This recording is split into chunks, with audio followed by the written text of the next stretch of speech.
it is extremely important to bring new tools and new knowledge or new ways of thinking into the lab on a regular basis in order for us to move forward into out of the comfort zone into new spaces that allow us to make discoveries.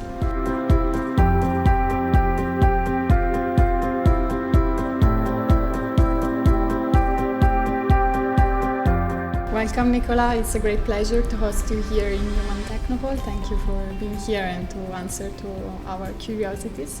So your lab was the first one to create blastoids, which are in vitro models that recapitulate early embryonic development, specifically the blastocyst stage, right? So can you explain what a blastocyst is and how is it recapitulated in the blastoid model? Yeah, thanks. Thanks for inviting me first.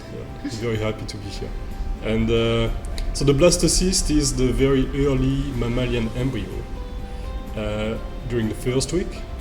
And the particularity is that, like many species, we float at the beginning, but we mammalians are implanting into the uterus. And this enables to develop an interface with the mother that is very specific and that has allowed us to evolve into what we are. And the goal of the blastocyst is to implant. So that's where the principles of the blastocyst come from. And of course, studying all this is extremely complicated because in mammalians, first, we don't make a lot of embryos, and those embryos are in the womb. So it is somehow important to develop a stem cell-based system that could recapitulate all this in addition in order to study what was previously inaccessible. And on this topic, how do blastoids help us understand the very early steps of human life? In which way? Well, they allow to study those processes of early specification and early morphogenesis, early patterning. So all these are classical dev bio questions, and we studied them extensively with the real thing, the blastocyst. But by having blastoids, we can do screens because we can generate them in very large numbers. We can do genetic engineering by changing one cell type and not the other to understand the interactions that are happening. So we can do things at a much higher scale and precision. And of course, this allows us to, in the case of the mouse blastoid that we published in 2018, it allowed us to transfer them back into a uterus.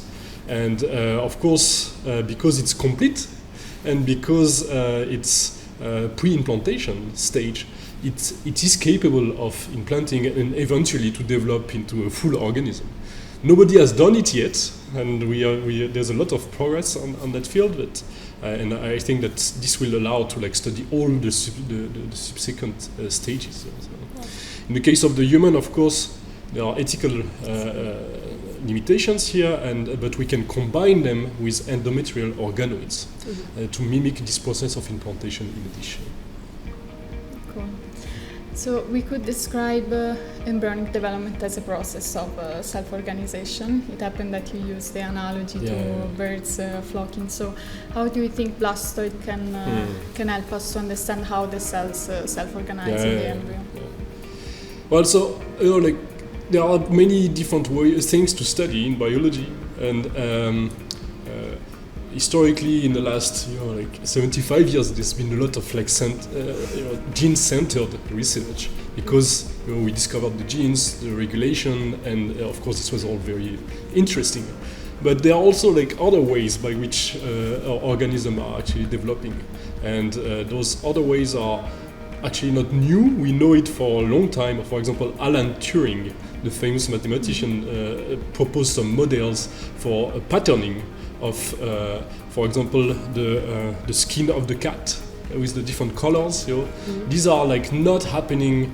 These are happening via self-organization, meaning that the cells are cross-talking with positive and negative feedback loops, and all this self-organizes in order to segregate, in that case, the colors on the cat skin.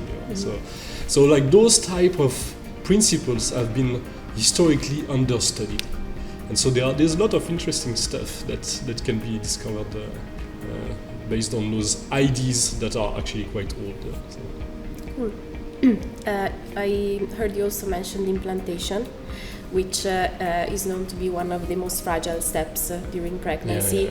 And so we were wondering how these blastoids can help the fertility treatments and potentially also prevent early pregnancy loss. So this is something that I'm extremely interested in, because of course we are doing basic science in the lab, but we also set up a biotech in order to do the whole translational, and they are using blastoids in order to screen for molecules. And they already have found like a handful of molecules that are now moving into the clinics. So we can find molecules that are going to improve the formation of blastocysts in a dish in the IVF clinic. And this is what we are currently doing. But what's also extremely interesting is that we humans are massively failing during the first weeks of pregnancy. There's about like 50 to 70% of the embryos that are just lost. And of course we don't know why. And we barely know that we are pregnant at this time, because it's extremely early. And so we need to, but this happens at the time of implantation. So now we are in the capacity of understanding those things that are are totally inaccessible until now. And there are a couple of theories, because actually this embryo loss might not be totally unpurposed. It could be evolutionary tinkering, where things are going wrong, but it's okay because we still make babies. But it could be also that there are some conflicts that are happening, genetic conflicts or chromosomal conflicts that are happening that somehow select for specific pregnancies or specific embryos. So these are the type of questions that I think are extremely interesting and can be tackled in the next decade. That's very interesting and promising also, thinking ahead. Instead, I wanted to bring the discussion more on the ethics side. So we know that human embryo model can raise important ethical questions. So can you explain to the public the difference between a human embryo and the blastoid model and how this distinction is relevant for science and society? So I think like we as scientists, we are like the first one to actually come across those potential ethical questions, and we are the first one who actually like bringing them up. So we see things happening in the lab, and we're like, okay, we need to engage with ethicists, philosophers, and this is what we did since 2018. We are working hand in hand with different groups of ethicists, philosophers, lawmakers, in order to make sure that we are providing solutions to ethical problems, and we are also building frameworks so that the research is done in extremely good and justified way. And so this, what I truly believe is that this type of models are of course extremely different from embryos. They are not. We know that they don't have the capacity of forming an organism, but that they are solving an ethical challenge. So we now can do research that we could not do previously because of ethical restrictions. So these are more like solutions than problems. This field requires the background, let's say, from many different scientists, from physicists to biologists to engineers.